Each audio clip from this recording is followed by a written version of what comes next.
ایک دوسرے کو عزت دو، برداشت کرو۔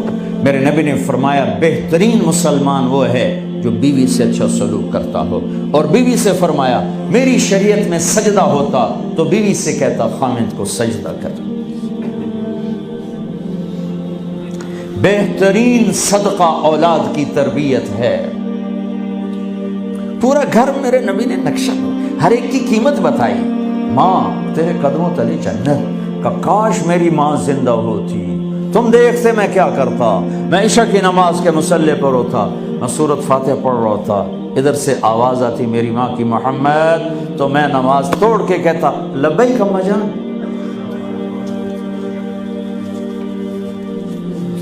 باپ کا تیرے جنت کا دروازہ ہے، باپ تیری جنت کا دروازہ ہے، کھولنا توڑنا نہیں، کھولنا توڑنا نہیں، توڑ لیا تو جنت میں نہ جا سکو گے۔ سب سے بہترین مسلمان جو بیوی سے اچھا سلوک کرے، سب سے بہترین عورت جو اپنے خامند کی منشا کو دیکھے۔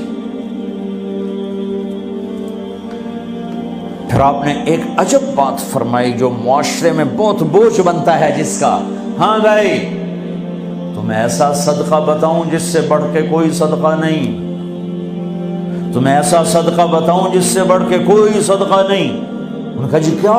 کہا الابنۃ المردودہ، جس کی بیٹی کو طلاق ہو گئی یا بیوہ ہو گئی اور گھر واپس آ گئی ماں باپ کے، یا ماں باپ نہیں ہے تو بھائی ہیں، وہ ایک بوجھ بنتی ہے ماں باپ پر بھی، اور بھائی تو ویسے ہی باغی ہو جاتے ہیں۔ میرے نبی نے فرمایا اس بچی پہ خرچ کرنا کائنات کا سب سے افضل صدقہ ہے۔ گھر، ایک گھر کیسے چلتا ہے؟ ہمارے ہاں پنجاب، سندھ، بلوچستان سرحد میں بہنوں کو وراثت میں کوئی حصہ نہیں ملتا، سب بھائی کھا جاتے ہیں۔ میرے نبی نے فرمایا جس کو اللہ نے 2 بہنیں دیں اس نے ان کا حق ادا کیا، شادی کی حق ادا کیا۔ ماں باپ کی وراثت میں سے ہوتا ہے، اگر میں نے کوئی خود کمایا ہے اس میں بہنوں کا حق نہیں، ماں باپ سے اگر 1 روپیہ بھی آیا ہے تقسیم کیا جائے گا۔ جس نے بہنوں کا حق ادا کیا، شادی کی حق ادا کیا، اس پہ جنت واجب ہو گئی۔ جس کو اللہ نے 3 بیٹیاں دی، اس نے ان کی ڈولی اٹھائی، وہ جنت میں میرے ساتھ یوں ہوگا۔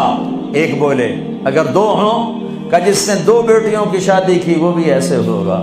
اللہ بھلا کرے۔ ایک صحابی کا کہ جس کی 1 ہو، کہ جس کی 1 ہے، اگر اس نے اس کو عزت سے رخصت کیا تو وہ بھی میرے ساتھ ایسے ہی ہوگا۔ پھر کئی بچیوں کو طلاق پڑی ہے کہ اس کو بیٹا نہیں ہوتا۔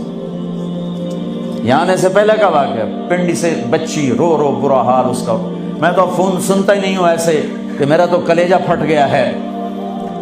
ہے کہنے لگی کہ سسرال نے کہا تھا بیٹی ہوئی تو طلاق دے دیں۔ میں نے کہا اس میں میرا کیا قصور ہے، اور بیٹی ہی ہوئی اور مجھے طلاق پڑ گئی، اور میں گھر آ گئی 22 سال کی عمر۔ بیٹی دینے والا اللہ اور ظلم کرنے والا سسرال۔ میرے نبی کو اللہ نے بیٹے دے کے اٹھا لیے، قاسم اٹھا لیے، عبداللہ اٹھا لیے، ابراہیم اٹھا لیے، 4 بیٹیاں دی، 3 زندگی میں اٹھا لی، زینب، ام کلثوم، رقیہ، تینوں آنکھوں کے سامنے چلی گئیں۔ فاطمہ سے نسل چلی، آپ نے فرمایا لوگوں کی نسل بیٹے سے چلتی ہے، میری نسل میری بیٹی فاطمہ سے چلی گئی۔ اس لعنت کو دھویا۔ عورت کا کیا قصور ہے اگر اس بیچاری کو بچیاں ہو رہی؟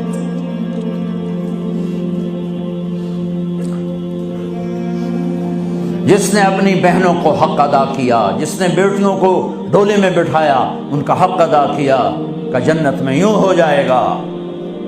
بہنوں کو دینا اتنا ضروری ہے، حرام ہو جاتی ہے روٹی۔ میں نے مولانا جمشید صاحب میرے استاد ہیں، میں نے ان سے تفسیر پڑھی۔ میں ایک دن شہد کی بوتل لے کر گیا، پرانی بات ہے 76-77۔ میں نے کہا حضرت یہ ہدیہ ہے۔ فرمایا کہاں سے لائے ہو؟ کہ میرے اپنے باپ کا ہے۔ فرمایا تیرے باپ نے اپنی بہنوں کو، تیرے باپ نے اپنی بہن یعنی میری پھوپھیوں کو، تیرے باپ نے اپنی بہنوں کو زمین میں سے حصہ دیا تھا؟ یہ سوال کیوں کیا؟ 10 روپے کی شہد کی بوتل تھی اس وقت، کہ اگر دیا تھا تو یہ میں لے لوں گا، اگر نہیں دیا تو پھر یہ حرام ہے، میں نہیں لوں گا، یہ مطلب تھا۔